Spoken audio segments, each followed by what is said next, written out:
Doctor Babasaheb Ambedkar జయంతి సందర్భంగా తెలంగాణ రాష్ట్ర ప్రభుత్వం భూభారతి చట్టాన్ని 69 లక్షల తెలంగాణ రైతాంగ కుటుంబాలకు అంకితం చేయడానికి రెవెన్యూ శాఖ మంత్రివర్యుల ఆధ్వర్యంలో ఈ కార్యక్రమాన్ని ఏర్పాటు చేసి నాతో పాటు ఉప ముఖ్యమంత్రి వర్యులు బట్టి విక్రమార్క గారిని, శాసన మండలి చైర్మన్ పెద్దలు సుఖేందర్ రెడ్డి గారిని, శాసనసభ స్పీకర్ గడ్డం ప్రసాద్ కుమార్ గారిని, సహచార మంత్రివర్గ సభ్యులను, పార్లమెంట్ సభ్యులను, శాసన మండలి సభ్యులను, శాసనసభ్యులను, ప్రభుత్వ సలహాదారులను, వివిధ కార్పొరేషన్ చైర్మన్లను,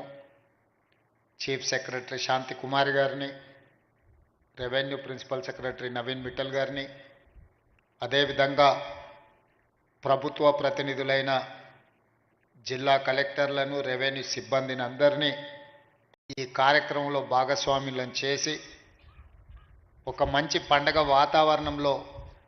భూభారతి చట్టాన్ని తెలంగాణ ప్రజలకు అంకితం చేస్తున్నందుకు మనస్ఫూర్తిగా ధన్యవాదాలు, శుభాకాంక్షలు తెలియజేస్తున్నాను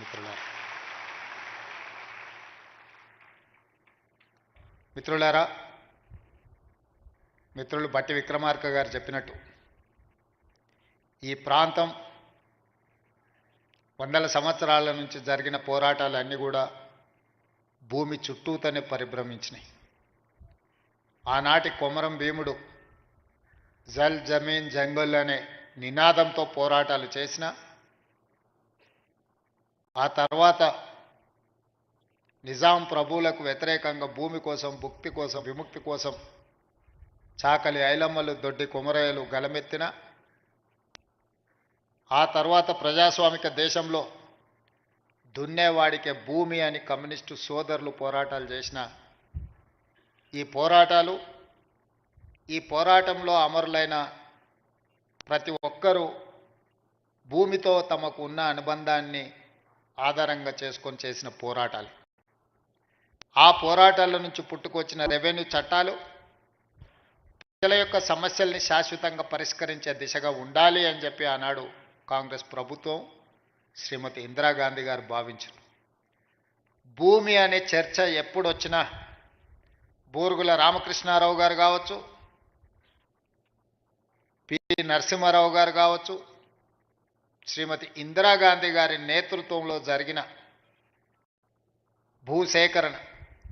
ఒకనాడు వేలాది ఎకరాలు జమీందారులు, జాగీర్దారులు, భూస్వాముల దగ్గర ఉన్న భూములను అగ్రికల్చర్ సీలింగ్ యాక్ట్ తీసుకొచ్చి భూ పరిమితి చట్టాలు తెచ్చి వాళ్ళ దగ్గరున్న లక్షలాది ఎకరాలను ప్రభుత్వం వాళ్ళ నుంచి తీసుకొని దళితులకు, గిరిజనులకు, ఆదివాసీలకు, బలహీన వర్గాలకు ఆత్మగౌరవం తెచ్చే భూ కేటాయింపులు కాంగ్రెస్ ప్రభుత్వం, శ్రీమతి ఇందిరాగాంధీ గారు చేపట్టారు. అదేవిధంగా వారసత్వంగా వచ్చిన భూములు కావచ్చు, తమ శ్రమతో కొనుగోలు చేసిన భూములు కావచ్చు, అటవీ భూమి హక్కుల చట్టం ప్రకారం ఆదివాసీలకు ఇచ్చిన పోడు భూముల పట్టాలు కావచ్చు, ఈ అన్ని భూముల యొక్క హక్కులను రెవెన్యూ శాఖ భద్రంగా పొందుపరిచి వాళ్ళ హక్కులను ఆనాడు పటేల్ పట్వారీ వ్యవస్థలో గ్రామాలలో